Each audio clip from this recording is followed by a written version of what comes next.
যিসকল তোমালোকৰ বছৰিকা পৰীক্ষা চলি আছে এইখন হৈছে অসমীয়া বিভাগৰ কুৱেশ্যন পেপাৰ ক্লাছ 8ৰ কাৰণে ছাত্ৰ ছাত্ৰীসকল এইখন কুৱেশ্যন পেপাৰ যিবিলাকৰ হোৱা নাই অৰ্থাৎ অসমীয়া ছাবজেক্টটো হোৱা নাই তোমালোকৰ বাবে ইম্পৰ্টেণ্ট হয় তোমালোকে লাষ্টলৈকে ভিডিঅ'টো চাবা তেতিয়াহ'লে তোমালোকে ইয়াৰ পৰা বহুখিনি কমন পৰিব ঠিক আছে গতিকে তোমালোকে চাবা এইখন দৰং ডিষ্ট্ৰিক্টৰ কুৱেশ্যন পেপাৰ হয় ঠিক আছে সময় 3 ঘণ্টা জানাই তোমালোকে মুঠ 100 মাৰ্কছ থাকে মই প্ৰশ্নখিনি কৈ দিছো আৰু তোমালোকে এনসাৰখিনি ধুনীয়া কিতাপত বিচাৰি ল'বা তেতিয়াহ'লে সুবিধা হ'ব কি জানে এটা কুৱেশ্যন বিচাৰোঁতে আন এটা কুৱেশ্যন পাবা আৰু তোমালোকৰ মনত ৰ'ব পৰীক্ষাত ধুনীয়াকৈ লিখি আহিব পাৰিবা গতিকে নিজে ট্ৰাই কৰিব চেষ্টা কৰিবা যিখিনি নোৱাৰা প্ৰথম হৈছে যিকোনো এটা কবিতাৰ কবি পৰিচয় দি আঠশাৰী মুখস্থ লিখা যে 10 নম্বৰ আছে বহু ছাত্ৰতে কি কৰে মুখস্থ কৰে কিন্তু লিখি মুখস্থ নকৰাৰ ফলত স্পেলিং বিলাক ভুল হয় যুক্তাক্ষৰবিলাক ভুল হয় আৰু ভাল মাৰ্কছ এটা পাব নোৱাৰে গতিকে মুখস্থ কৰোঁতে লিখি কৰিবা এটা ভাল ফলাফল লাভ কৰিব পাৰিবা ছাত্ৰসকলে তাৰ আগতে জনাই থওঁ তোমালোকে এটা ভাল খবৰ কিয়নো এছআই এডুকেশ্যনৰ পৰা লৈ অহা হৈছে টিউচনৰ ব্যৱস্থা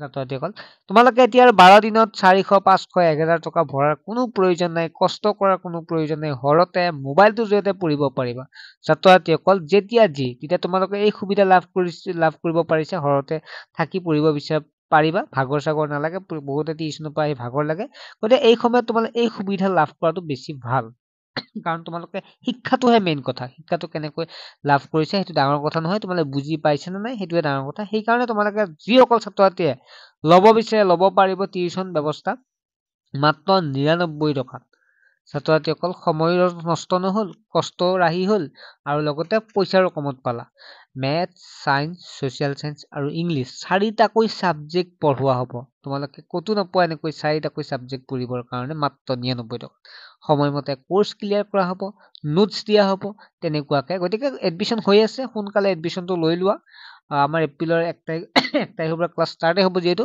এডমিশনটো কিন্তু হৈ আছে বহু ছাত্ৰছাত্ৰীয়ে যিটো এডমিশন লৈছে অতি সোনকালে ল'লে ভাল হ'ব কাৰণ সিটৰ কথা থাকে 2 নম্বৰ প্ৰশ্নটো হৈছে উত্তৰ দিয়া যিকোনো 10টা আৰু হোৱাটছএপ নম্বৰটো তোমালোকে এছএমএছ কৰা তোমাৰ নাম ক্লাছ আৰু ডিস্ট্ৰিক্টখন মই অনলাইন ক্লাছ জইন হ'ম বুলি কোৱাৰ লগে লগে মই তোমালোকক স্কেনাৰ এখন দি দিম আৰু তাতে তোমালোকৰ ডিটেইলছখিনি দি দিম তাৰপিছত তোমালোকে পেমেন্টটো কৰাৰ লগে লগে ক্লাছত জইন হ'ব পাৰিবা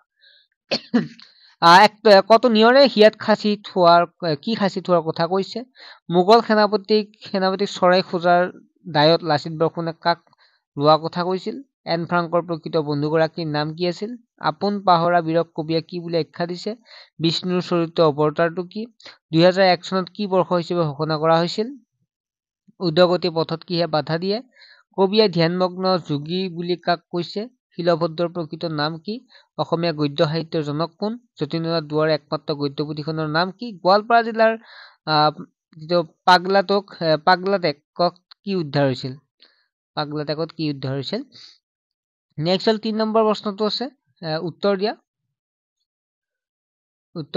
চমু উত্তৰ দিয়া 5টা 2 পূৰণ 5 এটা 2 নম্বৰকে আছে মানুহতকৈ কাগজত ধৈৰ্য বেছি বুলি এন ফ্ৰাংকে উপলব্ধি কৰিছিল কিয় বনাই লিখিবা মানে নিজে বুজি লিখিবা হৰি দৈত্য বংশৰ চৈৰবৌৰী বুলি দৈত্যৰাজৰ হিৰণ্যকশিপুৱে কিয় কৈছিল মহিলাক স্বাৱলম্বী কৰাৰ ক্ষেত্ৰত মহাত্মা গান্ধীৰ প্ৰথম পদক্ষেপ কি আছিল ধনগুলৈ কেনেকৈ উৎপত্তি হয় চমুকৈ লিখা শংকৰদেৱে অসমীয়া সমাজত কি আঁতৰালে কেনেকুৱা কথাই ৰবীন্দ্ৰ মনত ভয় সৃষ্টি কৰে পত্ৰতন্ত্ৰ বুলিলে কি বুজা পুৰণি কালত কলা সম্পদৰ অধ্যয়নৰ জৰিয়তে আমি কিহৰ বিষয়ে জানিব পাৰো প্ৰসংগ সংগঠিত বাক্যৰকাৰ যিকোনো এছোৱা সংস্কৃতি হ'ল আমাৰ জীৱনৰ চালিকা শক্তি আফুগুটি পঠিয়াইছা পতাস পিহিলে পানী হ'ব আফুগুটি পঠিয়াইছা পতাত পিহিলে পানী হ'ব ধুনীয়াকে লিখিবা ভাৱ সম্প্ৰসাৰণ কৰা যিকোনো এটা লিখিলে হ'ব বহুতে দুইটা লিখি দিয়ে কিন্তু দুইটা নিলিখিবা এটা লিখিবা হা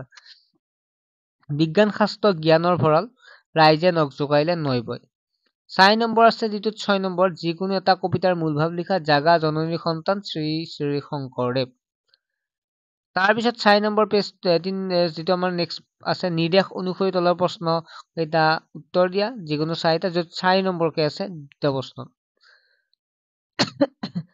2 নম্বৰকে আছে 4 ঠিক আছে কি ভাৱত তন্ময় হৈ আছা প্ৰহ্লাদ তোমাৰ কাষত মই ৰৈছোহি তুমি গমেই পোৱা নাই নে এই কথাষাৰ প্ৰহ্লাদক কোনে কৈছিল সেই সময়ত প্ৰহ্লাদ কি ভাৱত তন্ময় হৈ আছিল দেশন্ত মুনি চক্ষুষ মুনি সমাধি কৰি আচন্ত মুনিয়ে চকু মুদি কি কৰি আছিল মুনিজনৰ নাম কি? হেৰা শুনিছা? কোনোবাই চিঞৰ এডাল লাগিছে। কথাষাৰ কোনে কাক কৈছিল? নাই মই নাচিম। ঢোল মৃদংগ খঞ্জৰি নাই তোমালোকে চাপৰি মাৰা। কথাষাৰ কোনে কাক কৈছিল? তোমালোকৰ মঠ মন্দিৰ থকা কেইখনমান পুৰণি তীৰ্থস্থান তোমালোকে মঠ মন্দিৰ থকা কেইটামান পুৰণি তীৰ্থস্থানৰ নাম ক'ব পাৰিবানে? কথাষাৰ কোনে কাক কৈছিল? চমু টকা লিখা যিকোনো তিনিটা য'ত ৩ পূৰণ ৩ ৯ নম্বৰ আছে। লাচিত বৰফুকন, নৰসিংহ, এডলফ হিটলাৰ, শ্ৰী শ্ৰী সূৰ্য পাহাৰ যিকোনো তিনিটা লিখিলে হ'ব। ৪টা দিয়া আছে। অৰ্থ প্ৰকাশ হোৱাকৈ বাক্য ৰচনা কৰা যিকোনো দুটা ১ পূৰণ ২ এটা ১ নম্বৰকে আছে। বিশ্ববিখ্যাত আত্মগোপন কাপুৰুষ। সাধু কথা আৰু চুটিগল্পৰ মাজত পাৰ্থক্য লিখা নাইবা বাহ্যিক আৰু আভ্যন্তৰীণ সংস্কৃতিৰ পাৰ্থক্য লিখা। তাৰপিছত নেক্সট ১১ নম্বৰ প্ৰশ্ন নট্টবিধি আৰু সত্ৰবিধিৰ ওপৰত আহিছে প্ৰশ্ন। ইয়াত কি হয় নট্ট আৰু সত্ৰ হোৱাৰ কাৰণ। ১২ নম্বৰ তলত দিয়া খণ্ড বাক্যকেইটাৰ অৰ্থ প্ৰকাশ হোৱাকৈ বাক্য ৰচনা কৰা। আকাশত চাং পতা পানীৰ তলৰ কাঁইট গা হেলা মন কৰ। ১৩ নম্বৰ উত্তৰ কৰা য'ত ১ পূৰণ ৩ নম্বৰ আছে। বিপৰীতাৰ্থক শব্দ লিখা যিকোনো তিনিটা নবীন ধ্বংস নিদ্ৰা প্ৰেম। সমাৰ্থক শব্দ লিখা যিকোনো তিনিটা পৃথিৱী বাগিচা টোপনি নিশা য'ত ১ পূৰণ ৩ আছে।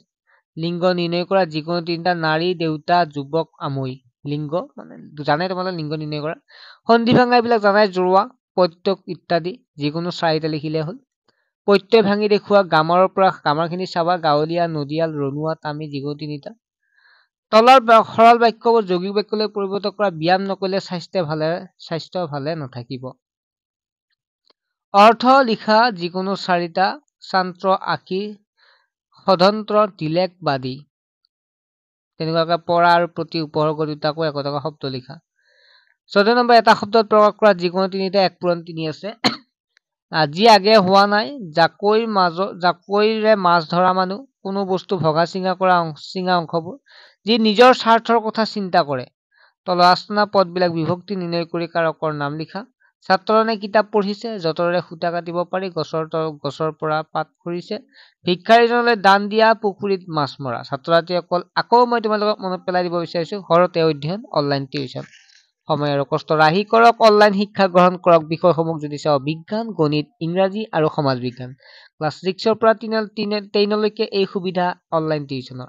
যোগাযোগ নম্বৰ 9394628219। ঠিক আছে ভালদৰে থাকা ভালদৰে পঢ়া শুনা কৰা আৰু পৰীক্ষাখিনি ভালদৰে দিয়া আৰু 9ৰ পৰা ভালদৰে পঢ়িবৰ কাৰণে SR এডুকেশ্যনত সোনকালে জইন হোৱা।